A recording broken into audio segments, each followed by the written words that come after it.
Well, thank you all for being here today. I'm sorry if my voice sounds a little different, just a little bit of a head cold, but I am certainly grateful for the ability to be here today and to update you on a number of different and important developments affecting our administration, starting with some news regarding our national parks. As many of you know, when the Schumer shutdown recently threatened to shutter our state's beautiful national parks, we jumped into action. We reached an agreement with the National Park Service that allows us to use state resources to keep the New River Gorge National Park open and Harpers Ferry open to the public.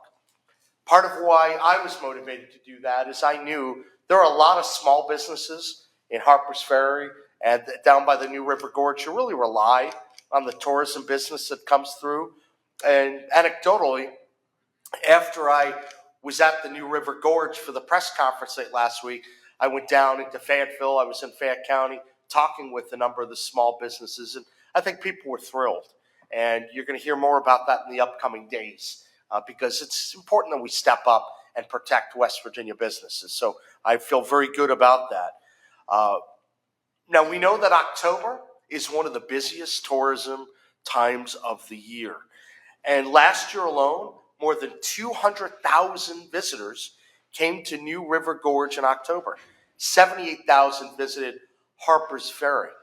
Think about how many hotel rooms are booked, how many restaurants are booked, how many of the smaller stores get business from all the people that are coming in from within our state and across the country. That's not something you want shut down. I strongly condemn the political gridlock in Washington that's led to the Schumer shutdown, but we're not going to allow the people of West Virginia to suffer from that. So I'm also pleased to announce today that as a way to help folks in need and to make sure that parks are affordable, that we have, it's going to be 15, 20, and we think that's still good, right? 20%. So this is big news. We are announcing a 20% discount to any visitor, whether you're from West Virginia, D.C., or anywhere else, who books a 3-day stay in our beautiful state parks. This is an incredible thing. And we want to let people know there are some exceptions to the rules, Thanksgiving, and we know this goes through December 30th, but we want people from across the country to know not only are our beautiful national parks open, but you have an opportunity to come and spend time in wild and wonderful West Virginia and get it at a discount rate. If ever there's a time to come to the Mountain State, it certainly would be right now. In order to access the discount, visitors should use one word: Fallmost Heaven. Fallmost Heaven. It's pretty cool. And there's no better time to come and visit. So exciting news. We want to make sure people in West Virginia avail themselves of this opportunity. But also, if you're from around the country and you're seeing this video, come to West Virginia. You're going to get an incredible opportunity to see the most beautiful state in America. And what we found through some of the statistics is that when you come to West Virginia through tourism, you're more likely to come back a second time. That's a pretty cool thing. And what Chelsea and Jeremy are going to talk about today are just some of the real distinct reasons why you might want to come visit at this particular time of year. If you're wondering where to begin your journey, our Department of Tourism, well, they've got you covered. There's a live leaf map on our website. That's wvtourism.com. That's going to help you track the very best places to experience the colors of fall. And who better to explain where the best leaf peeping practices are than our Director of the Division of Forestry, Jeremy Jones. Jeremy, this is exciting because how often do you get a chance to come to a press conference and brief people about West Virginia's autumnal excellence? It's a first for myself, and I'm very excited to do so. There you go. Come on in. Thank you, Say sir. a few words. Thank you, sir. Yeah, good afternoon, everyone, and thank you, Governor, for this opportunity. Just want to start off briefly with updating everyone on the current situation with our fall foliage. We are early on in the season. That season has been delayed just a little bit due to the weather. Everyone knows we're involved in a terrible drought again, along with a stretch of above average temperatures. So that's kind of pushed things back very slightly. Thankfully, with the rain that we received this past weekend and some cooler nights, such as the one last night forecasted, currently we're in peak foliage up near the higher elevations. It's all reflected on the map over there. Areas around Canaan Valley, Tucker County, Preston County, et cetera, stretching all the way down through the Greenbrier Valley. Got a report today from an employee in the Greenbrier Valley is starting to show some really good color down that way. With that being said, the current forecast is showing some cooler nights along with shorter daylight hours. So I really think the foliage is going to start picking up in the coming weeks. I encourage everyone to come to West Virginia, visit one of our wonderful state parks, go for a Mountaineer Mile hike. We've got Ridge Day coming up next weekend. Thanks to Governor Morrisey along with President Trump, our national park is still open down there. So really want to just encourage folks to come and enjoy the next few weeks. This is my favorite time of the year. The weather's going to be awesome. So come out and enjoy our beautiful forest. Great. Thank you. Well, we appreciate that presentation, Jeremy. And I know that he mentioned Bridge Day. We have high confidence that Bridge Day is going to go on unhitched. So we'll keep talking about that. We'll update people. We're all hopeful that the Schumer shutdown comes to an end sooner than that. But we are not going to let our parks close down. And this has been very positive. Now, we know that October isn't just about chasing fall foliage. This is also a great time of year where a lot of people are going to be hunting around for Halloween decorations. And we have some new developments this year on an extremely popular paranormal trail where we've added 4 new haunted sites full of rich and spooky history. To tell you more about that, I'd like to turn it over to our fabulous tourism secretary, Chelsea Ruby, who's been putting all this together. Chelsea? Thank you, Governor. So this is Jeremy's first press conference to talk about leaves. And Governor, I'm betting this is your first time to talk about spooky places. I don't know. You could. Okay. All right. Well, then. As Attorney General, I found a lot of spooky things. Okay. All right. So let me first start by a huge thank you to the governor for allowing us to keep those national parks open. I think it's hard to quantify the impact to the local businesses and the local communities, but I want to try by using one statistics. Our annual economic impact report just came out. And what that report shows is that on average in West Virginia, so this is on an average, people are spending more than $18 million a day in tourism activities. Again, October is our 4th busiest park, or our 4th busiest month in the national park. So I think I would say it's even higher than that in October. But like the governor said, that's hotel rooms, those are restaurants, those are local shops. It's the local economy. So Governor, thank you very, very much for your leadership on that. So switching gears completely to spooky tourism. So last year we started seeing a lot of trends that showed people were really into spooky things. They were into paranormal activity. And I'll be honest, our team really wanted to do this for a couple of years. And it's not really my own thing personally. I'm very scared of things and not my thing. But I said, let's follow the research. Let's see if this is something that people are interested in. So we're 2 years in. As the governor said, we've added 4 new spots. The map is extensive. And if anybody would like a map, I can get you a map. But there are cool places all over the state. And what I'll tell you is in 2 years of this trail, we have had people from 48 states and 8 countries. So here's the different spooky places. I've got some of the prizes over there, but really encourage folks who are looking for a fall adventure. You're not sure where to go, but you live in West Virginia or you live nearby and you want to go try something new, see the leaves. This is a great way to curate your trip. If you're not into spooky places, that's okay too. Follow the West Virginia Swings, West Virginia Waterfalls. And if you really just want to get out and take a drive, look at our website, wvtourism.com, and look at the live leaf tracker. And you can look for pictures of what fall foliage in different areas look like today. So again, fall is a wonderful time to explore. If anyone needs help planning their vacation, visit our website or follow us on social media. And thank you again. Thank you, Justin. Well, that's great. And it's certainly an amazing time of year here in the Mountain States. So we're urging people to take advantage of it. I really do believe our autumnal colors are superior to so many of the states. And so this is an opportunity with our discount, with the opening of the national parks, and the opportunity to really take advantage of all the really cool things that West Virginia tourism has to offer. This is really an opportunity for people to come to the Mountain State to visit, or for people in state to go out and take advantage of the amazing parks and our treasures. Now I'd like to actually shift gears for a moment just to do a couple quick updates in some other areas. As you know, with the recent passing of Supreme Court Justice Tim Armstead on August 26th, we have some work to do. We have to have a replacement at the Supreme Court. As many of you know, Justice Armstead was elected to a 12-year term in 2020. With his seat now vacant, we're moving forward in accordance with state law to appoint a successor who will serve at a minimum until May of 26 and potentially beyond, because this seat goes to 2032. We're obviously going to be looking for someone with an unshakable commitment to the rule of law, and someone who's going to serve the people of West Virginia with integrity, impartiality, and a deep respect for the Constitution. I feel really good about the last pick that we made, and I know that we have a number of good people to choose from. My understanding that at least 12 people had submitted their names.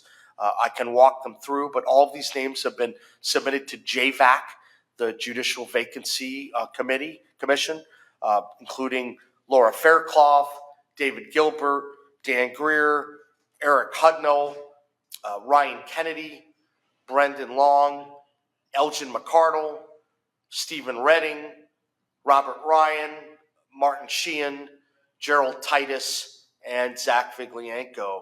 According to the state code, there's some time restrictions put in place in terms of when I need to make the pick. But right now, the applications are in. And then from the date that we receive the applications, there are 30 days to make the appointment. So we're going to be proceeding. JVAC will do the interviews with a number of the candidates. And then presumably, once this pick occurs, that person will be running for the seat in May of 26 and will be able to serve out the remainder of the term to 2032. So big news on that front. I'd also like to just briefly update people to let you know that in the upcoming days, we're going to also be doing an additional announcement related to President Trump's initiative to extend the reasonable useful life of coal-fired power plants. So we're getting very close to making some announcements. We've been working closely with a number of different folks about how we can continue to keep existing power generation and grow that as well. And we are appreciative of the president for what he's doing and his plan. And we believe, given the conversations I've had with the Department of Energy and the Dominance Council that the president has put together, that there's a chance to do some really incredible things that extends that reasonable useful life out. So I expect we're going to have some news on that in the upcoming days. So a lot that's going on right now. We know that this is a great time for West Virginia to get in the great outdoors.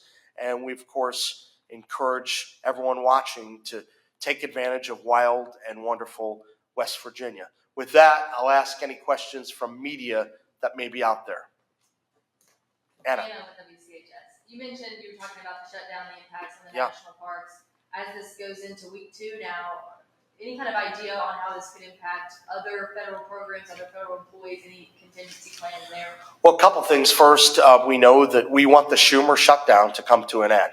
That's the first and most important thing. And I think that the House and Senate, the House in particular, they sent a clean CR, and it seems to make sense to just move forward with the CR and then come back to the table and negotiate. But we know that we want the shutdown to come to an end. There are a number of folks in the Eastern Panhandle, federal workers. We want them to be able to keep their jobs and get back to work. So we have a lot of sympathy. Different parts of West Virginia obviously have a number of federal workers, up in the north central region as well.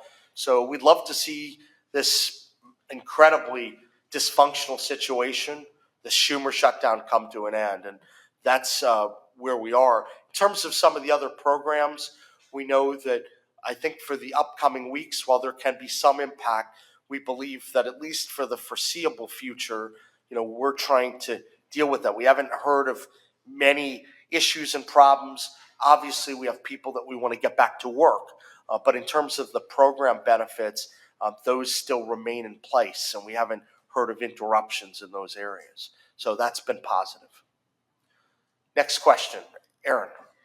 Okay, my question has to do with the big beautiful bill. Given that it results in nearly $1 trillion in Medicaid cuts over 10 years, and the Rural Health Transformation Fund program, which you've been talking a lot about lately, that's $50 billion. I was wondering what your plan is for preventing the closure of rural hospitals that are relying on Medicaid dollars. So this is a good example. This is fake news because the cuts that people are talking about, we know that there are changes that may be coming into place, but there's a way we can address some of it up front. I think it's really important for people to know that if we engage with the rural health transformation the right way, the goal is to move the needle from a healthcare outcome perspective. If people get better and they don't have to go into the hospital, they're keeping themselves healthier, then we can reduce some of the spending at the back end. So I believe firmly that the dollars that are being put on the table are substantial. I've been around in healthcare for a long, long time, and I've never seen the dollar amount that's being put in place from a preventative perspective and to really look at needle movement in terms of things such as diabetes or substance abuse or obesity. And so I think that there's an opportunity to address a lot of that in advance. Furthermore, when you look at what's going on from within the rural communities, if we're able to add workforce to the rural communities, and that's permanent, we have a chance to really build on the commercial strength within those rural areas and ideally move more people who would otherwise be in Medicaid onto commercial products, which is superior. We'd like more people to be in commercial plans than we would for Medicaid. So obviously there are changes. We all acknowledge that there'll be changes in Medicaid, but I would not be dismissive of the potential of the rural health transformation. And so I think that a lot of these predictions are speculative because if we get the good work done up front from a prevention perspective and making the changes we're talking about, I think that that could mitigate a lot of the potential estimates that people were saying. You get a follow-up, sure.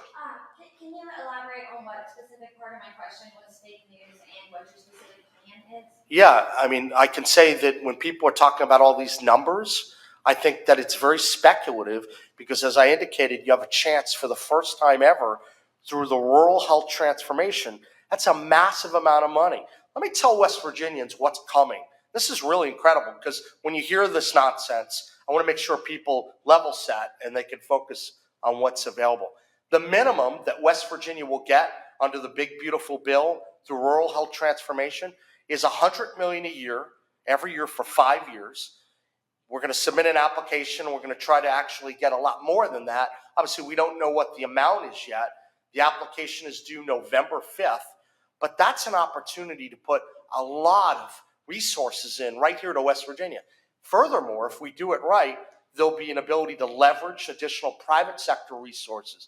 That's significant, and I think those investments can make a big difference so that we don't have to see some of the changes at the back end that people are projecting. So that's why it's fake news to be trying to scare people with the dollar amounts that are out there. When you know you have a major policy that's going to intervene and it's working to get people better, I think it's important to give that opportunity. Our president deserves a chance, and he's shown great leadership along with RFK and Dr. Oz to make this happen, to improve healthcare outcomes.